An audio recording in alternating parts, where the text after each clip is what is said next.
વર્ષની બાળાનો પીછો કરીને નરાધમોએ હાથ પકડ્યો। વિકૃત માનસ ધરાવતા બે મિત્રોની કરતૂત સીસીટીવીમાં કેદ થઈ। પોલીસે બંનેને શોધી કાઢીને કાયદાનું ભાન કરાવ્યું।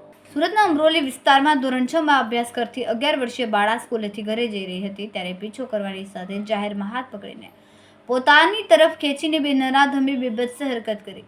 અમરોલી પોલીસે સીસીટીવી ફૂટેજના આધારે ગણતરીના કલાકોમાં આરોપીને ઝડપી પાડ્યા હતા। ત્યારબાદ બંનેને ઘટના સ્થળે લઈ જઈને પાડ ભણાવતા બે હાથ જોડ્યા હતા।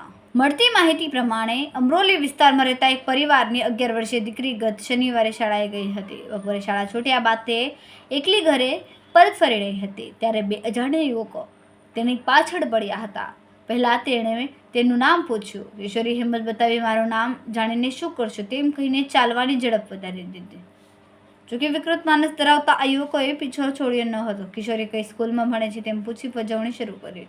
કિશોરી કઈ સમજે તે પહેલાં તેનો હાથ પકડીને પોતાની તરફ ખેંચીને છેડતી કરી। ગભરાયેલી કિશોરીએ સમય સૂચકતા વાપરીને પ્રતિકાર કર્યો અને ત્યાંથી ભાગી છૂટીને સીધી ઘરે પહોંચી હતી। ઘરે પહોંચેલી દીકરી અત્યંત ગભરાયેલી અને રડતી હાલતમાં હોવાથી માતાએ પૂછપરછ કરતા સમગ્ર હકીકત સામે આવી।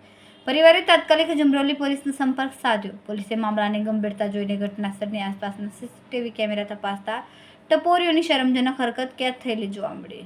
ફૂટેજના આધારે પોલીસે રાજકુમાર જલ્લુ યાદવ અને મુકેશ રત્નાભાઈ મીર તરીકે ઓળખ થઈ હતી। પોલીસ તપાસમાં બહાર આવ્યું કે બંને આરોપીઓ સ્થાનિક તબેલામાં સાથે કામ કરે છે।